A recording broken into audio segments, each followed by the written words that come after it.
નમસ્તે. આજે જૂનાગઢ જિલ્લા પંચાયતની સામાન્ય સભા હતી. એટલે કે જિલ્લા પંચાયતના તમામ સભ્યો, જૂનાગઢ જિલ્લાના સૌ ધારાસભ્યો, જિલ્લા વિકાસ અધિકારી અને જિલ્લા પંચાયતના પ્રમુખ, આટલા લોકોની મીટિંગ હતી, જેના અધ્યક્ષ જિલ્લા પંચાયતના પ્રમુખ હોય છે.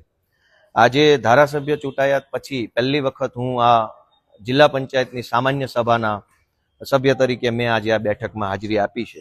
આ મારી પ્રથમ બેઠક હતી. આ પ્રથમ બેઠકની અંદર કુલ 15 જેટલા એજન્ડાઓ ઉપર ચર્ચા થઈ છે જિલ્લા પંચાયતમાં, જેમાં સૌથી મહત્વની બાબત જે મારા તરફથી રજૂ કરી છે, અત્યંત ગંભીર બાબત છે, જેનું હું જનતાનું ધ્યાન દોરવા માંગુ છું. મનરેગા યોજના જે છે એની અંદર કરોડો રૂપિયાનો ભ્રષ્ટાચાર જૂનાગઢ જિલ્લામાં થયો છે, જે બાબતની મેં લેખિતમાં જિલ્લા વિકાસ અધિકારીને આજે સામાન્ય સભામાં ફરિયાદ કરી છે.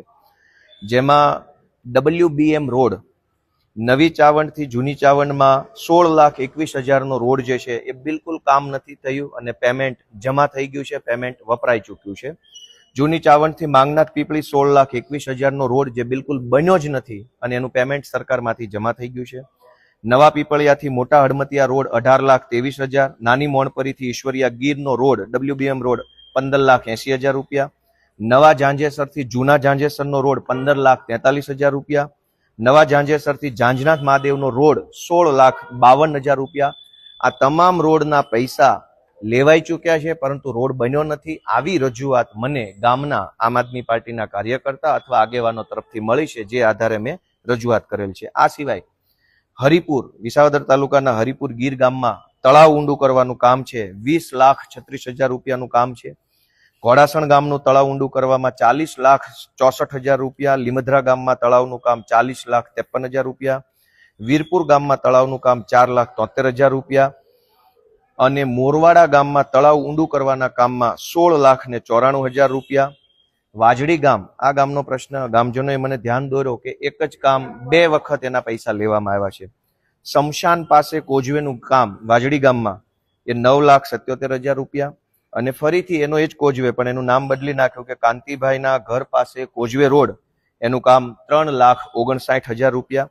પરબવાવડી ગામે તળાવ ઊંડું કરવાના કામમાં 18,64,000 રૂપિયા, છોડવડી ગામે તળાવ ઊંડું કરવાના કામમાં 22,14,000 રૂપિયા, ઉમરાળી ગામે તળાવ ઊંડું કરવાના કામમાં 17,56,000 રૂપિયા, જૂની ધારી ગુંડાળી ગામે તળાવ ઊંડું કરવા બાબતે 18,23,000 રૂપિયા, રફાળિયા રોડ ઉપર ભેસાણમાં પરસોત્તમ બચુ કાપડિયાની વાડી પાસે કોઝવે બનાવવાના કામમાં 13,18,000 રૂપિયા ચૂકવી દેવામાં આવ્યા છે. પરંતુ ગામજનો એવું કહે છે કે આવું કોઈ કામ થયું નથી, અથવા તો થોડું ઘણું ફોટો પડે એટલું કામ થયું છે, બાકીના પૈસા ખવાઈ ગયા છે. અમૃત સરોવર બનાવવાની જે યોજના છે સરકારની, એમાં ખાંભા ગામમાં 8,03,000 રૂપિયા, લીલિયા ગામમાં 6,09,000 રૂપિયા, નાની મોણપરી ગામમાં 3,32,000 રૂપિયા, શોભાવડલા ગામમાં 2,80,000 રૂપિયા અને ગળથ ગામમાં 5,06,000 રૂપિયા અમૃત સરોવર નામની યોજનામાંથી પેવર બ્લોક નાખવાના ફળવાયા છે. ગામજનોનું એવું કહેવું છે કે બિલકુલ નથી પેવર બ્લોક નખાયા, અથવા તો થોડાક નખાયા છે, અથવા તો નબળી ક્વોલિટીના નખાયા છે. ઘંટિયાણ ગામથી સીસી રોડ જે બન્યો છે, એ સીસી રોડ 33,35,000 રૂપિયામાં બન્યો છે. ગામજનોનું એવું કહેવું છે કે આ રોડ હજુ તો અડધો બન્યો છે, ત્યાં તૂટી પણ ગયો છે. 33 લાખ રૂપિયામાં બનેલો રોડ જે છે એ તૂટી ગયો છે. પીરવડ ગામે રમતગમતનું ગ્રાઉન્ડ બનાવવા સરકારમાંથી 5,56,000 રૂપિયા સેન્કશન થયા છે, પરંતુ ગામજનોનું એવું કહેવું છે કે માટી નાખી અને આ કામમાં ભ્રષ્ટાચાર કરવામાં આવ્યો છે. આ તો ખાલી જે ગામમાંથી મને માહિતી મળી ગામજનો તરફથી કે અમારા ગામમાં કામ નથી થયું, બહુ સિલેક્ટેડ 12-15 કામોની જ યાદી છે. માત્ર 12-15 કામોમાં તે આ આંકડો કરોડો ઉપર જાય છે. જો આખા જૂનાગઢ જિલ્લાના મનરેગા યોજનાના કામોની જો યાદી મળે તો ભ્રષ્ટાચાર કઈ હદે થાય છે એ જાણવા મળે. આ બાબતે મેં જિલ્લા વિકાસ અધિકારી અને જિલ્લા પ્રમુખશ્રીને આજની આ બેઠકમાં મેં રજૂઆત કરી છે. આ સિવાય એક મહત્વની બાબત છે કે સ્ટેમ્પ ડ્યુટીની ગ્રાન્ટમાં ફેરફાર કરવા બાબત, એટલે કે કોઈ એક જિલ્લાની અંદર જેટલા પણ સ્ટેમ્પ લેવામાં આવે છે, જમીનોની ખરીદ વેચાણ વારસાઈની અંદર લોકો સ્ટેમ્પ ડ્યુટી ભરતા હોય છે. એ જે સ્ટેમ્પ ડ્યુટી સરકારમાં જાય છે, તે સ્ટેમ્પ ડ્યુટીના કેટલાક ટકા રૂપિયા જે છે એ જિલ્લા પંચાયતને ખર્ચ માટે આપવામાં આવે છે. આ ખર્ચના સ્ટેમ્પ ડ્યુટીના ગ્રાન્ટના કામોમાંથી અનેક પ્રકારની સરકારી યોજનાઓમાંથી રોડ, રસ્તા, ગટર, પાણી બનતું હોય છે. સરકાર આ જિલ્લા પંચાયત દ્વારા 2025 માર્ચ મહિનામાં વડાળ ગામે ભિયાળ રોડથી જાલણસર તરફ જતો રોડે મેટલનું કામ મંજૂર થયું હતું. માર્ચ 2025માં કામ મંજૂર થયું, આજ દિવસ સુધી કામ કરવામાં ન આવ્યું અને આજની આ સાધારણ સભામાં વડાલ ગામે ભિયાળ રોડથી જાલનસર તરફ જતા રોડનું કામ બદલી નાખ્યું અને કેન્સલ કરી અને માળિયાહાટીના તાલુકાના ભંડુરી ગામે 3 બોર બનાવવાનું કામ મંજૂર કરી નાખ્યું. 4 લાખ રૂપિયામાં 3 બોર બનાવવાનું કામ મંજૂર કર્યું, જે બાબતે મેં વાંધો લીધો છે. આ સિવાય અનેક એવા કામો છે જે કામોમાં માંગરોળ તાલુકાના રહીજ ગામે આંગણવાડી કેન્દ્ર નંબર 2 અપગ્રેડ કરવાની ગ્રાન્ટ હતી અને માંગરોળ તાલુકાના કરમદી ચિંગરિયા ગામે આંગણવાડીમાં અપગ્રેડ કરવાની હતી. આ બંને કામ કેન્સલ કર્યા છે. હવે આ કામો ફેબ્રુઆરી 2025માં મંજૂર થયા હતા. ફેબ્રુઆરી 2025માં મંજૂર થયેલું કામ ચાલુ ન થયું ને અંતે એને કેન્સલ કરી દેવામાં આવ્યું ને એની સામે પેવર બ્લોકનું કામ માંગરોળ તાલુકાના માનખેત્રા ગામથી કલતપુર ટીંબા તરફ જતા રસ્તે સાંગાભાઈ ગલ્લાભાઈના ઘરેથી પૂંજા મેરખીના ઘર તરફ પેવર બ્લોકનું કામ મંજૂર કરી દીધું છે.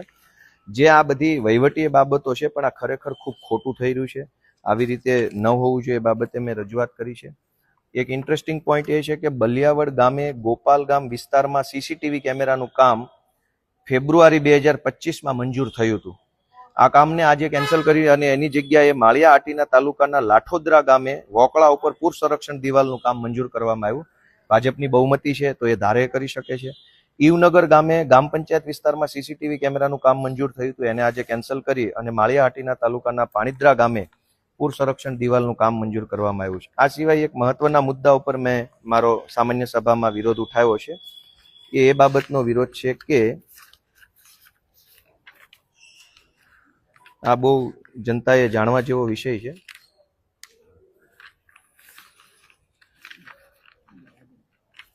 આગળ છે સામાન્ય સભાની અંદર સામાન્ય રીતે ચૂંટાયેલા નેતાઓ શું કરતા હોય છે એ આમ જનતાને ક્યારેય કોઈ કહેતા નથી, કેમ કે બધાની ભાગ બટાઈ સરખા અંશે ગોઠવાઈ ગઈ હોય છે. એજન્સીઓમાં ભાગ હોય છે ને બધી જગ્યાએ, પણ મારે એવું કઈ કરવાનું નથી. એક ઇન્ટરેસ્ટિંગ વાત આજની સભામાં એ છે કે ભેસાણ તાલુકાના ગળથ ગામે નદીના સામા કાંઠેથી સ્મશાન સુધી પૂર સંરક્ષણ દિવાલનું કામ બનાવવાનું સરકારી કામ 3 તારીખ ફેબ્રુઆરી મહિનો 2023માં જિલ્લા પંચાયત દ્વારા મંજૂર થયું. ફેબ્રુઆરી 2023માં ભેસાણ તાલુકાના ગળથ ગામે પૂર સંરક્ષણનું કામ મંજૂર થયું. એ સિવાય ભેસાણ તાલુકાના ગળથ ગામે કાંતિબદાના ઘરથી ઢોળવા તરફ જતા રસ્તા પર પૂર સંરક્ષણ દિવાલનું કામ પણ 2023ના ફેબ્રુઆરી મહિનામાં મંજૂર થયું. આ બે કામો ફેબ્રુઆરી 2023માં મંજૂર થયા. એ બંને કામો આજ દિવસ સુધી ચાલુ જ ન થયા. કોઈ સરકારી પ્રોસેસ ન થઈ, કામ મંજૂર થઈ ગયા પણ આજ દિવસ સુધી કંઈ કામ ન થયા. આજે આ જુલાઈ 2025ની સામાન્ય સભામાં આ બંને કામો કેન્સલ કરી દીધા કે ભાઈ હવે તો આ કામો થતા નથી. અને એની સામે ભેસાણ તાલુકાના ગળથ ગામે નાથાભાઈના ઘરથી મનસુખભાઈના ઘર સુધી પેવર બ્લોકનું કામ સામે મંજૂર કરી નાખ્યું અને મોરવાડા જતા રસ્તે વોંકળે કોઝવે કમ ધાબીનું કામ ભેસાણ તાલુકામાં મંજૂર કર્યું. જે કામ 2023માં મંજૂર કરવામાં આવ્યા છે એ 2025 સુધી ચાલુ નહીં કરવા પાછળનો ઈરાદો શું છે, શા માટે ચાલુ નથી, ત્યાં આ બધા પ્રશ્નો મેં પૂછતા મને કોઈ બહુ સંતોષકારક જવાબ મળેલ નથી. એક સારી બાબત એ થઈ છે આજની આ મીટિંગની અંદર કે ભેસાણ તાલુકાના રાણપુર ગામે જે શૌચાલયની ટાંકી જે છે સાફ કરતી વખતે 2 સફાઈ કામદારોના દુઃખદ મૃત્યુ થયા હતા. એ બંને સફાઈ કામદારોને સરકાર તરફથી 30 લાખનું વળતર મળવા પાત્ર છે. જિલ્લા પંચાયત દ્વારા 60 લાખ રૂપિયા મંજૂર કરવામાં આવ્યા છે. આજે જે બંને સફાઈ કામદારશ્રીઓના મૃત્યુ થયા છે બંનેને 30 લાખની સહાય જિલ્લા પંચાયત હસ્તક સરકારશ્રી દ્વારા કરવામાં આવનાર છે. આજની આખી જે સભા છે એની અંદર અનેક પ્રકારના બીજા એક મહત્વનો વિષય એ હતો કે એજન્ડા નંબર 13 કે 2024-25ની ગ્રાન્ટમાંથી જે સરકારી કામો મંજૂર થયા છે એ સરકારી કામોની મુદ્દત વધારવા માટેનો એક ઠરાવ આમાં આવ્યો હતો. સામાન્ય રીતે કોઈ પણ સરકારી કામ નિર્ણય થાય ત્યારે એની ટાઈમ ફ્રેમ નક્કી થઈ હોય કે આ કામ ક્યારે ચાલુ થશે અને ક્યારે પૂરું થશે. આમ છતાંય જે કાંઈ રાજકીય વ્યક્તિઓ કે મિલીભગતવાળા હોય છે વારંવાર સરકારી કામની મુદ્દત વધારે. જે કામ 2025માં પૂરું થવાનું હોય એનો ઠરાવ સામાન્ય સભામાં આવે કે હજુ આને 1 વર્ષની મુદત વધારી દઈએ છીએ, હજુ 1 વર્ષ મુદત. તો આજે મેં સામાન્ય સભામાં એ વાતનો સખત વાંધો નોંધાવ્યો છે કે જે કામ જે ટાઈમ ફ્રેમમાં નક્કી થયા હોય એ કામ એ સમય મર્યાદામાં પૂરા થવા જોઈએ. હવે કોઈ કુદરતી પરિબળ ન હોય, માનો કે નદી ઉપર બ્રિજ બનાવવાનો છે, ચોમાસું આવી ગયું તો સ્વાભાવિક છે કે કામ સમય મર્યાદામાં પૂરું નહીં થાય. કોઈ યુદ્ધ આવી ગયું, કોઈ આંદોલન થઈ ગયું, કોઈ ધરણા રેલી થઈ ગઈ અથવા કોઈ રોગચાળો ફાટી નીકળ્યો તો સરકારી કામોની સમય મર્યાદા વધારી આપવી જોઈએ. પરંતુ આવું કંઈ કુદરતી પરિબળ ન હોય તેમ છતાંય વારંવાર મુદત વધારો લઈ એજન્સીઓ દ્વારા અને કેટલાક રાજકીય માણસો દ્વારા ભ્રષ્ટાચાર કરવાનો આ રસ્તો ગોતી કાઢ્યો છે. આજે મેં ડીડીઓ શ્રીને અને પ્રમુખશ્રીનું ધ્યાન દોર્યું છે કે કોઈ પણ સરકારી કામની મુદત વધારતા પહેલા મુદત વધારવાની જરૂર શા માટે પડી છે, કુદરતી કારણો છે કે વહીવટી કારણો છે, સરકારી તંત્રની ભૂલ છે કે એજન્સીની ભૂલ છે, એ પાકા પાયે ચેક થવું જોઈએ અને જો વ્યાજબી માત હોય તો અને તો જ મુદત વધારો મળવો જોઈએ. આ પ્રકારે આજની જુનાગઢ જિલ્લાની સામાન્ય સભામાં મેં હાજરી આપી હતી. મારી પ્રથમ સભા છે. આ મિટિંગની અંદર અમારા રાજુભાઈ બોરખતરિયા સાહેબ, અમારા પ્રવીણભાઈ રામ સાહેબ, અમારા પ્રવીણભાઈ સાહેબ મકવાણા, આ બધા વડીલોએ હાજરી આપી, મને માર્ગદર્શન પૂરું પાડ્યું છે. અને જનતાને પણ જાણવા મળે, જનતાનો હક છે કે ભાઈ તમે જેને ચૂંટણીમાં મત આપ્યા છે એ માણસ શું કરી રહ્યો છે જાણવાની બધાને હક છે. તમે ચૂંટેલા ધારાસભ્યને, સાંસદ સભ્યોને, જિલ્લા સભ્યોને, તાલુકા સભ્યને અવારનવાર ફોન કરીને પૂછતા રહેશો તો તમારા વિસ્તારમાં સારું થશે. ક્યારેય નહીં પૂછો તો બધા જ ચોર ભેગા મળી બહુમતીથી સિક્કો મારી કામ મંજૂર કરી અને ઘરે જતા રહેશે. તમે જેને મત આપો એ રૂપિયાવાળો થઈ જશે અને તમે ભિખારી થઈ જશો. જય જય ગરવી ગુજરાત.